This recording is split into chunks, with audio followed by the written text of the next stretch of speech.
আলহামদুলিল্লাহি রাব্বিল আলামিন, সালাতু ওয়াসসালামু আলা রাসূলিহিল কারীম ওয়া আলা আলিহি ওয়া সাহবিহি আজমাইন।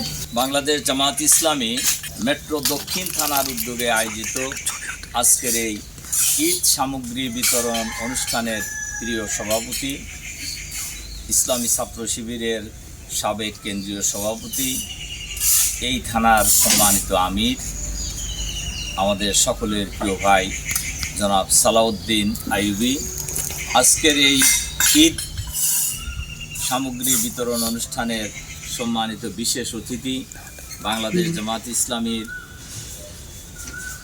গাজীপুর মহানগরীর সংগ্রামী আমির, আমাদের শ্রদ্ধেয় নেতা জননেতা জনাব অধ্যাপক জামাল উদ্দিন, অন্যান্য নেতৃবৃন্দ, সম্মানিত সুধীমণ্ডলী, ভাই ও বোনেরা, আসসালামু আলাইকুম ওয়া রাহমাতুল্লাহি ওয়া বারাকাতুহু। আল্লাহ তাআলার শুকরিয়া, যিনি মেহরবানি করে আজকে আপনাদের মাঝে আমাদের উপস্থিত হওয়ার সুযোগ করে দিয়েছেন। আলহামদুলিল্লাহ। আমি বেশ কয়েক ঈদ জেলখানায় কাটিয়েছি, অনেকগুলি, প্রায় 5-6টা ঈদ জেলখানায় করছি। তো আল্লাহ তাআলা কোরবানি রোজা মিলে প্রায় 5-6 ঈদ হয়ে গেছে। আল্লাহ তাআলা মেহরবানি করছেন, আপনাদের কাছে আসার সুযোগ করে দিয়েছেন, এজন্য আবারও আল্লাহ শুকরিয়া আদায় করছি। আলহামদুলিল্লাহ। সম্মানিত সুধীমণ্ডলী, ভাই এবং বোনেরা,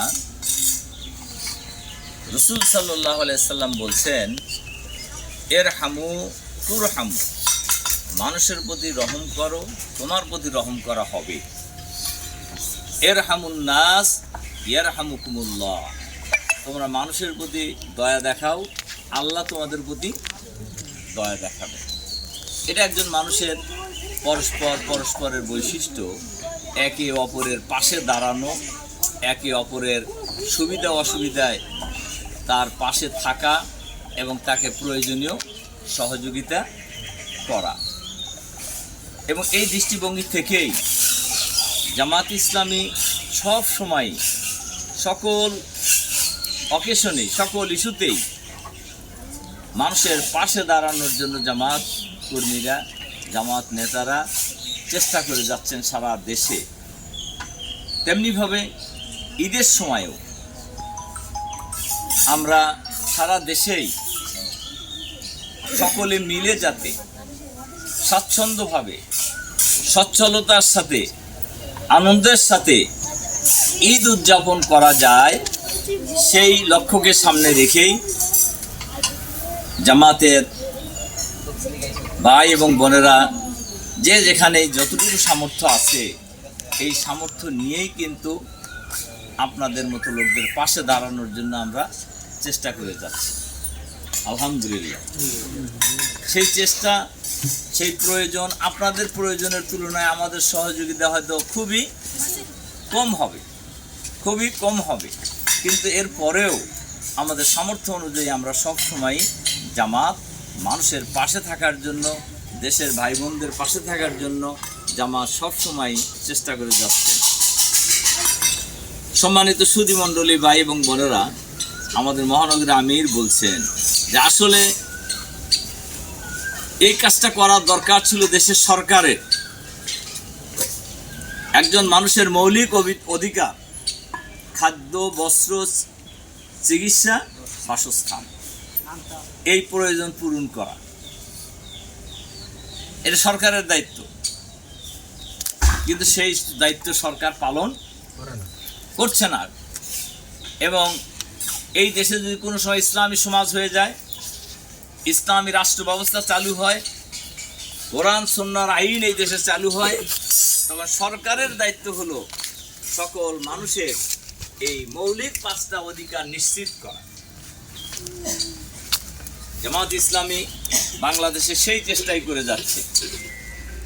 আমরা সামর্থ্য অনুযায়ী আমরা একদিকে যেমন জনগণের পাশে দাঁড়ানোর জন্য আমরা চেষ্টা করছি, মানুষকে আমাদের সামর্থ্য অনুযায়ী আমরা সহযোগিতা করছি, এর পাশাপাশি মানুষের যেন মানুষের কাছে হাত পেতে না হয়, এ ধরনের একটি সমাজ ব্যবস্থা আমরা এই দেশে গড়ে তুলতে চাই।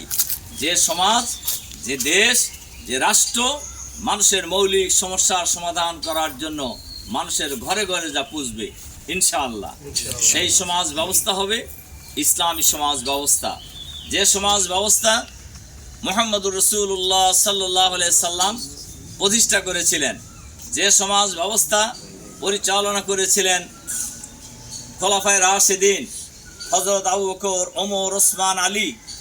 হযরত ওমর রাদিয়াল্লাহু তাআলা আনহু, যিনি অর্ধজাহানের খলিফা ছিলেন, উনি মানুষের ঘরে ঘরে গিয়ে মানুষের খবর নেওয়ার জন্য চেষ্টা করছেন যে কার কি সমস্যা আছে।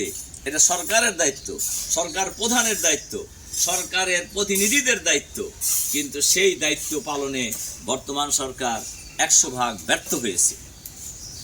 কাজেই আমি আপনাদের কাছে বিনীতভাবে এই অনুরোধ রাখতে চাই যে আমাদের এই প্রিয় জন্মভূমি বাংলাদেশ, যে দেশে শতকরা 90% মানুষ ইসলামী আদর্শে বিশ্বাস করে, কোরআন বিশ্বাস করে, নামাজ রোজাকে বিশ্বাস করে এবং ইসলাম এবং মুসলমান বলেও নিজেদেরকে দাবি করে, সেই দেশে আমরা কোরআনের সমাজ কায়েম করতে কোনো অসুবিধা থাকার কথা নয়।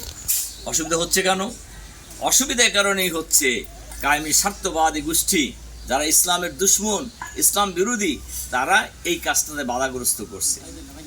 যে ইসলামী সমাজ চালু হয়ে গেলে, ইসলামী নেতৃত্ব সমাজে চালু হলে অসৎ, দুর্নীতিবাজ, লুটেরা নেতৃত্ব সমাজ থেকে উৎখাত হয়ে যাবে। এ কারণেই তারা এটাকে আঁকড়ে ধরে থাকতে চায়। কিন্তু জনগণ যদি সচেতন হয়, জনগণ যদি ঐক্যবদ্ধ হয়, তাহলে তাদের কোনো ষড়যন্ত্রই কাজ সফল হবে না এবং এই দেশে একসময় ইসলামী সমাজ ব্যবস্থা কায়েম হবে ইনশাআল্লাহ। এবং মানুষের ঘরে ঘরে, মানুষের মুখে মুখে হাসি ফুটবে ইনশাআল্লাহ।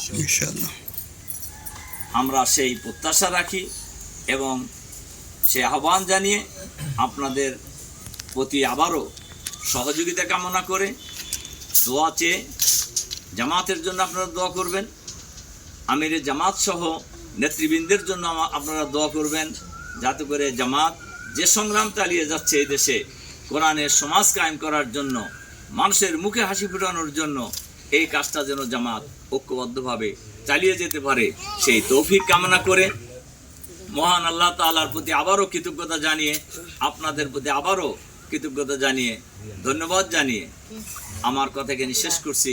আল্লাহ হাফেজ।